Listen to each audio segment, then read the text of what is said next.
नमस्कार, स्वागत है आप सबका मेरे इस वीडियो में।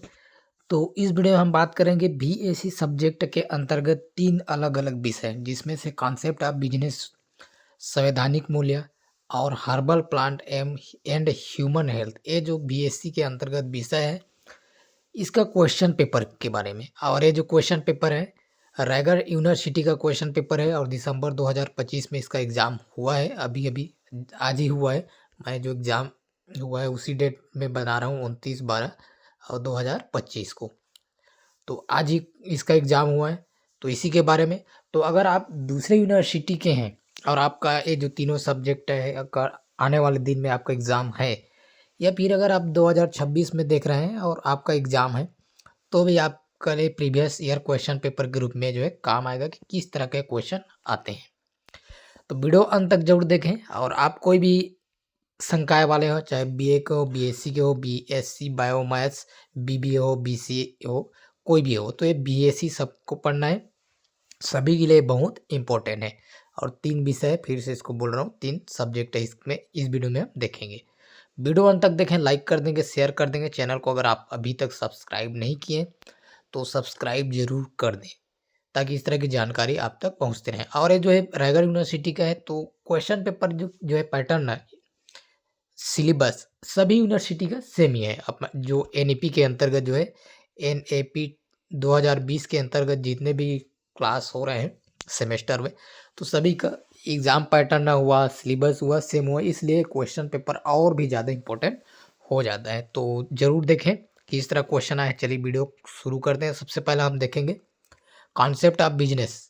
तो कॉन्सेप्ट ऑफ बिजनेस बीकॉम के अंतर्गत है, हालांकि इसको कोई भी ले सकता है। तो बीकॉम का जो है सब्जेक्ट है, तो यहाँ से आप इसको देख सकते हैं। सबसे पहला एक नंबर का क्वेश्चन है, जो कि यहाँ पर देख पाएंगे। तो किस तरह से क्वेश्चन आया हुआ है, तो वस्तुनिष्ठ प्रश्न हाँ या नहीं में आया यहाँ पर। तो व्यवसाय में पूंजी की आवश्यकता होती है, वो जैन परत का मुख्य कार्य पृथ्वी को गर्म करना है। और अगला जो है, व्यवसाय का सामाजिक उत्तरदायित्व द्विमार्गीय प्रक्रिया है। डिजिटल उत्तरदायित्व का सिद्धांत डाटा सुरक्षा और गोपनीयता को सुनिश्चित करना है। साझेदारी के अंतर्गत कम से कम 3 व्यक्ति की आवश्यकता होती है। तो इस तरह से हाँ या नहीं में आंसर देना है। 5 क्वेश्चन रहा। उसके बाद सेकंड की बात करें तो लघु उत्तरीय प्रश्न है, और ये जो है 5 क्वेश्चन, हर क्वेश्चन 2-2 नंबर का रहेगा, तो 10 नंबर का यहाँ पर हो जाएगा। और वैज्ञानिक प्रबंध क्या है, व्यवसाय के आर्थिक वातावरण पर संक्षिप्त टिप्पणी लिखिए। ग्राहकों को के प्रति व्यवसाय का क्या उत्तरदायित्व है, व्यवसायिक नैतिकता समाज के लिए क्यों महत्वपूर्ण है, व्यवसाय के प्रमुख कार्यों की विवेचना कीजिए। तो इस तरह से क्वेश्चन है, 5 क्वेश्चन। अब जो है सेक्शन बी में बात करें तो दीर्घ उत्तरीय, तो प्रत्येक इकाई से जो है 2 प्रश्न रहेंगे, जिसमें से आप एक प्रश्न हल करना है। 4 इकाई है तो 4 प्रश्न, और हर प्रश्न 5 अंक का रहेगा, बीएससी है। तो कुल इस सेक्शन में 20 नंबर यहाँ से आप देख सकते हैं।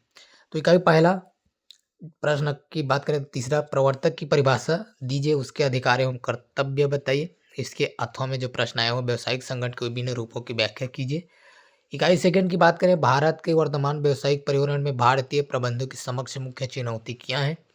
और उसके बाद व्यावसायिक वातावरण के विभिन्न घटकों की व्याख्या करें और व्यावसायिक संचालन को प्रभावित करने वाले विभिन्न प्रकार के वातावरणों पर चर्चा करें। उसके बाद अगला हम बात करें इकाई थर्ड में, सामाजिक दायित्व से आप क्या समझते हैं, व्यवसाय के सामाजिक दायित्व के पक्ष और विपक्ष में अपना तर्क दीजिए। और अगला हम बात करें औद्योगिक प्रदूषण क्या है, औद्योगिक प्रदूषण को रोकने हेतु प्रबंध के सामाजिक दायित्व का वर्णन कीजिए। व्यावसायिक नैतिकता के प्रमुख सिद्धांत क्या है, और आज के कारपोरेट वातावरण में व्यावसायिक नैतिकता की आवश्यकता क्यों बढ़ती जा रही है। उसके बाद व्यावसायिक नैतिकता क्या है, व्यावसायिक नैतिकता एवं नैतिकता के बीच अंतर लिखिए। तो इस तरह से जो प्रश्न आए हुए हैं, जो कि आप यहाँ पर देख रहे हैं।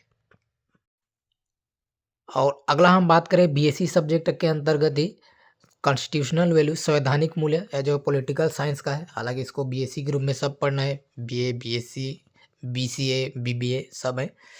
तो यहाँ पर जो है सबसे पहला जो है, निम्नलिखित वस्तुनिष्ठ प्रश्न के उत्तर दीजिए। 5 प्रश्न है, एक नंबर का, और ये भी 35 नंबर का है, यहाँ पर आप देख सकते हैं। तो पहला जो है, संविधान सभा के स्थायी अध्यक्ष कौन थे। उसके बाद सेकंड प्रश्न, किस संविधान से संघीय व्यवस्था का नमूना लिया गया, संविधान के किस संशोधन ने मौलिक कर्तव्यों को जोड़ा, राज्य के चुनाव आयुक्त की नियुक्ति कौन करता है, पंचायती राज का उद्घाटन राजस्थान के किस जिले में हुआ। उसके बाद प्रश्न जो है अगला हम बात करें, निम्नलिखित प्रश्न का उत्तर दीजिए। ये लघु उत्तरीय प्रश्न है, जिसमें 5 प्रश्न रहेंगे, 2 नंबर के हर प्रश्न जो है।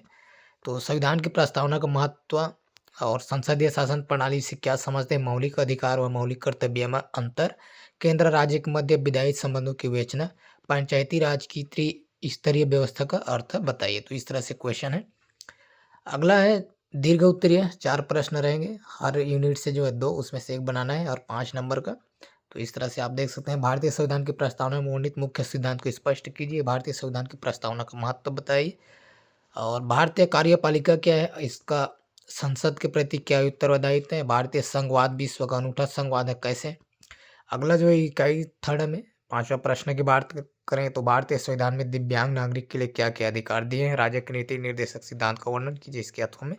उसके बाद अगला जो है पंचायती राज के गठन व उसके कार्य क्षेत्र का वर्णन, और अगला जो प्रश्न आया हुआ है नगर पालिकाओं के गठन व उनके कार्य क्षेत्र का वर्णन कीजिए। तो इस तरह से जो है प्रश्न इसमें संवैधानिक मूल्य में आए हुए हैं। और उसके पश्चात अगला जो बीएससी के अंतर्गत herbal plant and human health botany subject का है, और इसको भी बीएससी जरूर मिले होंगे तो उनके लिए बहुत इंपॉर्टेंट है। तो सबसे पहले जो ए बी जो है 35 अंक इसको देख लेते हैं।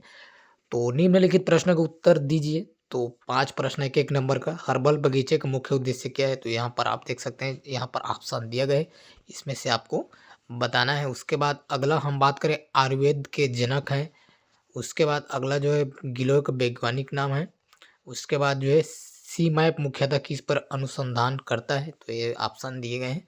उसके बाद एनबीआरआई कहाँ पर स्थित है। और उसके बाद जो है हम बात करें तो लघु त्रिप्रश्न और 2 नंबर का 5 प्रश्न यहाँ से आप देखेंगे।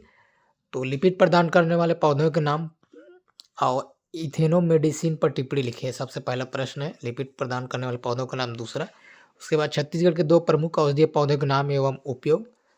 और उसके पश्चात अगला हम बात करें चाय एवं कॉफ़ी के पौधे का वानस्पतिक नाम लिखिए। CIMAP का महत्व बताइए। तो इस तरह से 5 प्रश्न हुए। और उसके बाद अगला हम बात करें जो बड़ा प्रश्न है जो कि 5 नंबर का है। तो 4 यूनिट है, तो हर यूनिट में 2 रहेंगे, इसमें से एक आपको हल करना है। तो कौन कौन से प्रश्न यहाँ से देख सकते हैं। इसके अंतर्गत यूनिट फर्स्ट में हर्बल उद्यान की अवधारणा को समझाइए। और उसके बाद अगला जो है हर्बल पौधों के संरक्षण की विधियों को लिखिए। और इकाई सेकंड में जो है ओमेगा 3 फैटी एसिड का हमारे शरीर में क्या उपयोगिता है। ओमेगा 3 फैटी एसिड प्रदान करने वाले पौधों के नाम। और उसके पश्चात अगला जो है पाचन संबंधी समस्या के उपचार में काम आने वाले पौधों के सामान्य नाम एवं वनस्पतिक नाम लिखिए। इकाई थर्ड की बात करें तो छत्तीसगढ़ में औषधीय उपयोग में आने वाले प्रमुख पौधों के नाम तथा उनके औषधीय महत्व लिखिए। उसके बाद इसके अथवा में जो ब्राह्मी और अश्वगंधा पौधों का औषधीय महत्व लिखिए। तो इस तरह से जो है प्रश्न रहा। और उसके बाद इकाई चौथा की बात करें केंद्रीय औषधीय अनुसंधान संस्थान के कार्य एवं योगदान को समझाइए। चौथा यूनिट का पहला। और उसके बाद निम्नलिखित पौधे को वनस्पति के नाम औषधीय एवं उपयोग लिखिए, जिसमें यहाँ पर आप देख पाएंगे तुलसी, लहसुन, हल्दी, मेथी, अजवाइन। तो ये सब जो है इसमें हर्बल प्लांट एवं ह्यूमन हेल्थ के अंतर्गत जो प्रश्न है बीएससी विषय के, यहाँ पर आप प्रश्न कौन कौन से आए उसको देखें। तो फिलहाल के लिए इस वीडियो में इतना ही। वीडियो अच्छा लगा तो लाइक ज़रूर कर दें, क्योंकि ये वीडियो आपके लिए बहुत इंपॉर्टेंट है। अगर आपका एग्ज़ाम नहीं हुआ है और इस 3 में अगर कोई सा भी सब्जेक्ट आप बीएससी के रूप में लें और आपका एग्ज़ाम अभी नहीं हुआ तो फिर बहुत इंपॉर्टेंट हो जा रहा है, इसलिए ज़रूर लाइक करें। और फिलहाल इतना ही। वीडियो पूरा देखने के लिए बहुत बहुत धन्यवाद।